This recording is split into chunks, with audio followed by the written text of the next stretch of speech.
سلام پاکستان 24 نیوز کے ساتھ میں ہوں زشان بشیر۔ ہیڈ لائنز اب جان چکے، خبروں کی تفصیلات کی جانب بڑھتے ہیں۔ بجلی کا شارٹ فال، کون کون سے بجلی گھر تاحال بند ہیں؟ دستاویز 24 نیوز سامنے لے آیا۔ دستاویز کے مطابق 5705 میگا واٹ صلاحیت کے پاور پلانٹس تاحال خراب ہیں۔ 12 بجلی گھر 4% سے 50% تک بجلی پیدا کر رہے ہیں۔ 747 میگا واٹ کے گدو پاور پلانٹ کی ٹربائن خراب ہے۔ 606 میگا واٹ کے پاور پلانٹ کی فنی خرابی بھی دور نہیں کی جا سکی ہے۔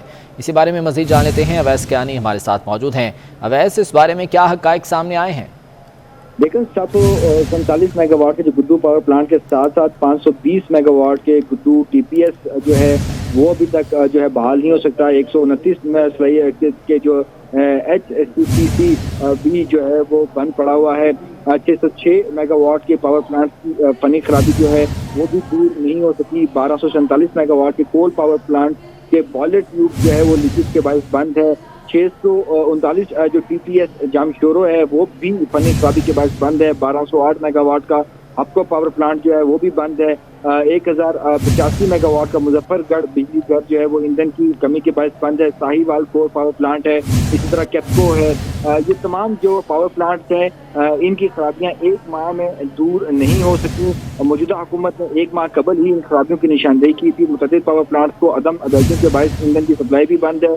ایندھن کی ادائیگیاں جو ہے آئی ایم ایف کے قرض سے مشروط ہیں، جو ذرائع ہمیں وزارت توانائی بتا رہے ہیں، اور یہ بھی اندیشہ ہے کہ اگر آئی ایم ایف مذاکرات کامیاب نہ ہوئے تو بجلی کا شارٹ فال جو ہے 10,000 میگا واٹ سے بھی تجاوز کر سکتا ہے۔ بہت شکریہ اویس اپڈیٹ کرنے۔ مریم نواز نے عمران خان کے خلاف نیا آپریشن رد الفساد شروع کرنے کا اعلان کر دیا۔ اس فساد کو روکنا عین جہاد ہے۔ دہشت گرد اور عمران خان میں کیا فرق ہے؟ مریم نواز مری میں خطاب کے دوران برس پڑی۔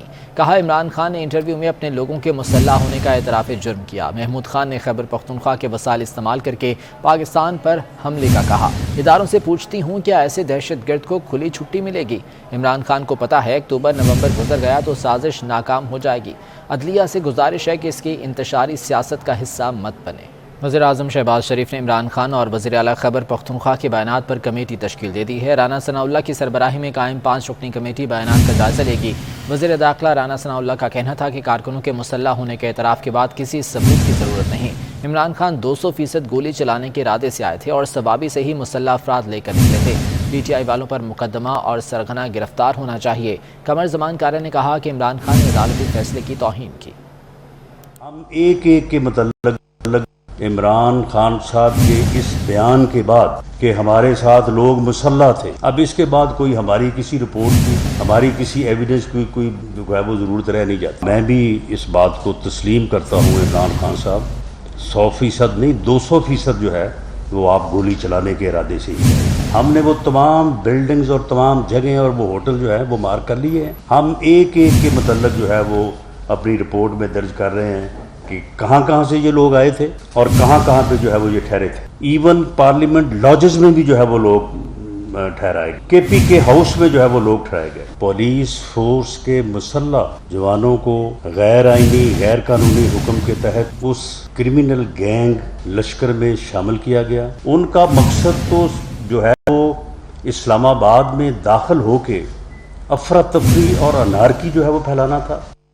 سپریم کورٹ میں جا کے بھی یہی بات کہی اور سپریم کورٹ نے انہیں کہا، انتظامیہ کو حکم دیا، رانا صاحب کو بھی، آئی جی صاحب کو بھی، باقی محکموں کو بھی، کہ آپ ان کے راستے کھولیں اور G9 H9 پارک میں جائیں۔ اس وقت جب سپریم کورٹ کا یہ آرڈر آ رہا تھا 5 بجے کے قریب، تو اگلے 5 منٹ میں عمران خان صاحب نے اعلان کر دیا کہ میں کسی حکم کو نہیں مانتا، میں ڈی چوک جاؤں گا۔ سو عدالت کے فیصلے کا ان کی نظر میں اتنا احترام تھا۔ کل انہوں نے پھر فرمایا، انہوں نے کہا جی ہم جا رہے ہیں سپریم کورٹ میں، ہم سپریم کورٹ کو کہیں گے ڈائریکشن دو، تو خود سپریم کورٹ کو حکم دے رہے ہیں نا کہ ڈائریکشن دو کہ ہمیں نہ روکا جائے، کیا ہمیں احتجاج کرنے کا حق ہے کہ نہیں ہے۔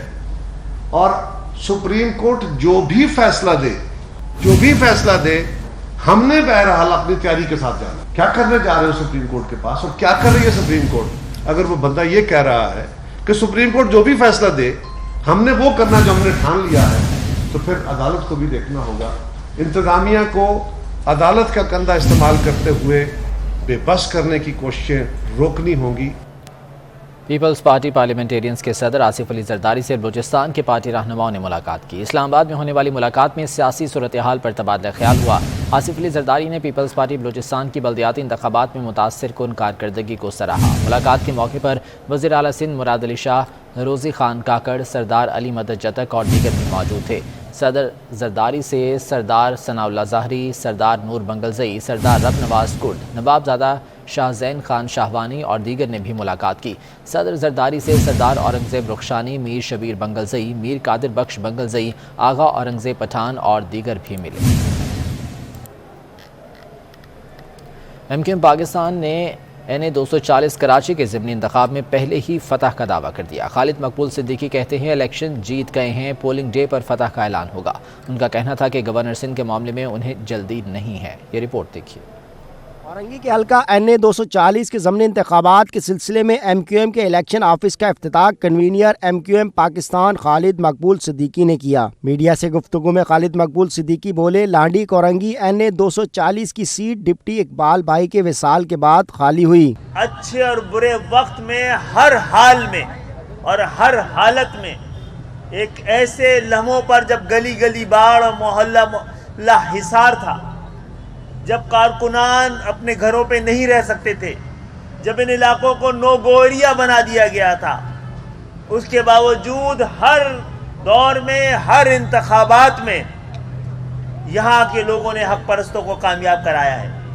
کنوینر متحدہ قومی موومنٹ کا کہنا تھا کہ مخالفین کے الزامات سے MQM پر کوئی فرق نہیں پڑتا۔ حلقہ بندیوں کے حوالے سے دوبارہ عدالتوں اور الیکشن کمیشن جا سکتے ہیں۔ گورنر کے معاملے میں جلدی نہیں، ہم نام دے چکے ہیں۔ ہمیں ایسی کوئی جلدی نہیں ہے، جب بھی فیصلہ ہوگا ہمارا گورنر پہنچ جائے گا۔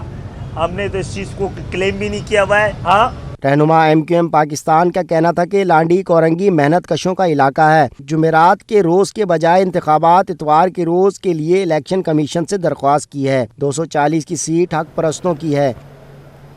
وزیر اعظم شہباز شریف نے 3 سال میں پاک ترک تجارت کا حجم $5 ارب تک لے جانے کے عزم کا اظہار کیا ہے۔ شہباز شریف نے ترک بزنس گروپ سے گزشتہ حکومت کے رویے پر معذرت بھی کر لی۔ انقرہ میں پاک ترک بزنس فورم سے خطاب میں وزیر اعظم نے ترک بزنس گروپس کو پاکستان میں سرمایہ کاری کی دعوت دی۔ کہا کہ ترک سرمایہ کاروں کے استقبال کے لیے سرخ قالین بچھائیں گے۔ انہوں نے ترکی کے دشمن کو پاکستان کا دشمن قرار دیا۔ I had personally witnessed tremendous progress, phenomenal progress of this great country, Turkey, under visionary and dynamic leadership of President Tayyip Erdogan. Today, Turkey's export have touched more than $260-70 billion. When floods hit Pakistan, President Tayyip Erdogan himself, with the First Lady, they built hospitals, they built schools, villages, donated $10 million and whatnot. I would like to apologize. I'd like to regret and say sorry for I don't get the right word.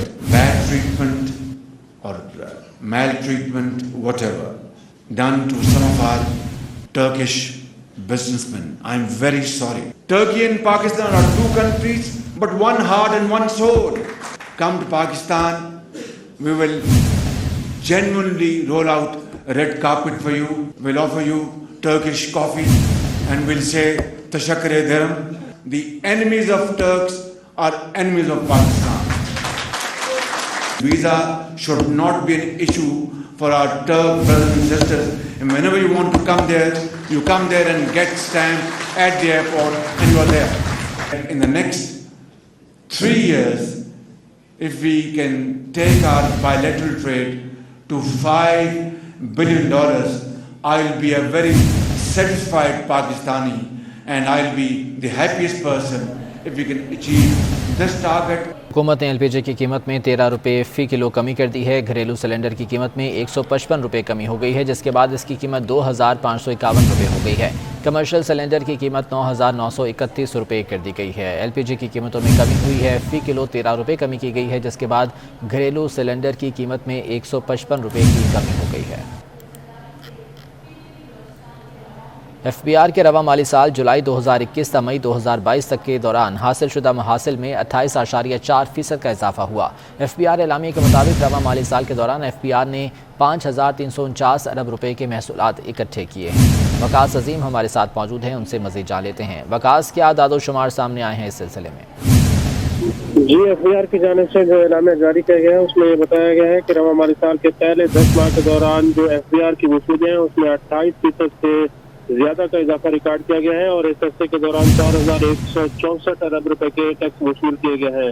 مئی کے مہینے میں 490 ارب روپے کا tax وصول کیا گیا ہے، جس سے جو کہ مئی 2021 کے مقابلے میں 26.8% زیادہ ہے۔ مئی کے مہینے میں 387 ارب روپے کا جو ٹیکس ریفنڈ ہے وہ بھی جاری کیا گیا۔ ساتھ ہی ساتھ جولائی تا مئی 2020-21 میں یہ جو ٹیکس تھا یہ 99 ارب روپے کا وصول کیا گیا تھا۔ اس طرح موجودہ ہمارے سال کے جولائی 2021 تا مئی 2022 تک حاصل شدہ جو مجموعی قومی محاصل ہیں وہ 5,644 ارب روپے تک پہنچ چکے ہیں۔ جی، بہت شکریہ وقاص اپڈیٹ کرنے کے لیے۔ Institute of chartered accountants Pakistan نے آئندہ مالی سال کے بجٹ تجاویز پیش کر دی ہیں۔ ICAP کا کہنا ہے کہ آئندہ مالی سال کے لیے GDP 4.5% رہنے کا امکان ہے۔ پیٹرولیم مصنوعات کی قیمتوں میں اضافے کو تشویشناک قرار دیتے ہوئے ہر شعبے کو ٹیکسوں کے دائرہ کار میں لانے کی تجویز دے دی ہے۔ اسلام آباد سے وقاص عظیم کی رپورٹ دیکھتے ہیں۔ انسٹیٹیوٹ آف چارٹرڈ اکاؤنٹنٹس نے وفاقی بجٹ 2022-23 کے لیے اپنی تجاویز پیش کر دیں۔ ICAP نے نئے وفاقی بجٹ کے لیے ٹیکس وصولیوں کا ہدف 7,500 ارب روپے رکھنے کا مشورہ دیا، جبکہ نان ٹیکس ریونیو کے لیے 2,000 ارب روپے ہدف مقرر کرنے کی تجویز دی۔ سیلز ٹیکس میں کمی ہو جائے تو آپ کی کافی مہنگائی کم ہو جاتی ہے، وہی ہے نا، باقی تو اور تو کچھ نہیں ہے۔ 3 چیزوں سے مہنگائی بڑھتی ہے، آپ کی ایک ٹیکسز سے بڑھے گی، ایک آپ کی انٹرسٹ ریٹ سے بڑھتی ہے، اور ایک آپ کی کرنسی پیرٹی سے بڑھتی ہے۔ میجر جو آپ کی جو یوٹیلائزیشنز ہوتی ہیں، اگر بجلی ہے تو فرنس آئل یا ٹیرف سے ہوتی ہے، اور اس کے اوپر آپ کو جو سینٹ میں پیسے دینے پڑتے ہیں وہ آ جاتا ہے۔ ICAP نے حکومتی اخراجات کا تخمینہ 10,296 ارب، دفاع کے لیے 1,576 ارب روپے رکھنے کی تجویز دی۔ آئندہ بجٹ میں ریئل اسٹیٹ سیکٹر کے لیے ٹیکسز میں اضافہ اور آسانی تجویز کی گئی ہے۔ ریئل اسٹیٹ سیکٹر میں بھی اس طرح کا ایک POS کا میکنزم آئے تاکہ اسپیشلی جو ایک پیرلل اکانومی پاکستان میں چل رہی ہے وہ کم از کم ٹرانسلیٹ ہو جائے اور ٹیکسیبل اس کے اندر آ سکے۔ Digital verification, geo tagging, real estate regulatory authority, portal for the approval and facilitation of SME builder. ICAP کا کہنا ہے کہ پرانے ٹیکس دہندگان کے ساتھ ساتھ نئے ٹیکس ادا کرنے والوں کو بھی سسٹم میں لانا ہوگا۔ دنیا کے دیگر ممالک کی طرح پاکستان کے لیے بھی خام تیل کی قیمتوں میں اضافہ تشویشناک ہے۔ وقاص عظیم، 24 نیوز، اسلام آباد۔ King Edward medical university Patiala block Lahore میں مسجد الابابیل کا افتتاح کیا گیا۔ مہمان خصوصی کنگ ایڈورڈ میڈیکل کالج کے شعبہ اناٹمی کی سابق سینئر پروفیسر تقیہ سلطانہ عابدی تھیں۔ تقریب میں chairperson health care commission Punjab professor Atiya Mubarak, سابق MS نیو ہسپتال ڈاکٹر فیاض احمد رانجھا، سابق principal King Edward Medical College professor Mahmood Ali Malik اور سابق vice chancellor professor Asad Aslam Khan نے شرکت کی۔ Pro vice chancellor professor Ijaz Hussain, registrar doctor Riasat Ali, deans, professors اور فیکلٹی ممبران کی بڑی تعداد بھی موجود تھی۔ وائس چانسلر پروفیسر خالد مسعود گوندل نے بتایا کہ ابابیل کا ذکر قرآن پاک میں آیا ہے، اسی نسبت سے مسجد کا نام الابابیل رکھا گیا ہے۔ یہ اپنی نوعیت کی منفرد مسجد ہے جس میں مرد اور خواتین کی عبادت کے لیے علیحدہ تمام تر سہولیات موجود ہیں۔ انہوں نے مسجد کی تعمیر میں پروفیسر تقیہ سلطانہ عابدی کے خصوصی تعاون اور سرپرستی پر ان کا شکریہ ادا کیا۔ پروفیسر تقیہ سلطانہ عابدی نے کہا کہ یونیورسٹی انتظامیہ اور وائس چانسلر کی مشکور ہوں جن کے تعاون سے یہ کام تکمیل کو پہنچا۔ سیکریٹری الیکشن کمیشن عمر حمید خان کا کہنا ہے کہ پرامن شفاف بلدیاتی انتخابات سے ثابت ہو گیا کہ بلوچستان کے عوام امن اور جمہوریت پسند ہیں۔ بلوچستان میں 9 سال بعد بلدیاتی انتخابات کمیشن کی کاوش اور محنت سے ممکن ہوا۔ ریاست مخالف عناصر کے تحقیق کو نظر انداز کر کے بلوچستان کے عوام نے حق رائے دہی کا استعمال کیا۔ کسی بڑی سیاسی جماعت نے غیر حتمی نتائج پر اعتراض نہیں اٹھایا۔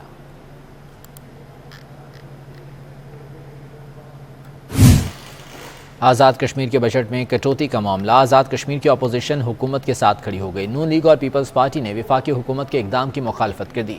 آزاد جموں کشمیر قانون ساز اسمبلی میں قائد حزب اختلاف پیپلز پارٹی رہنما لطیف اکبر، نون لیگ کے رہنما فاروق حیدر اور عبدالوحید نے بجٹ پر حکومت آزاد کشمیر کے مطالبے کی مکمل حمایت کر دی۔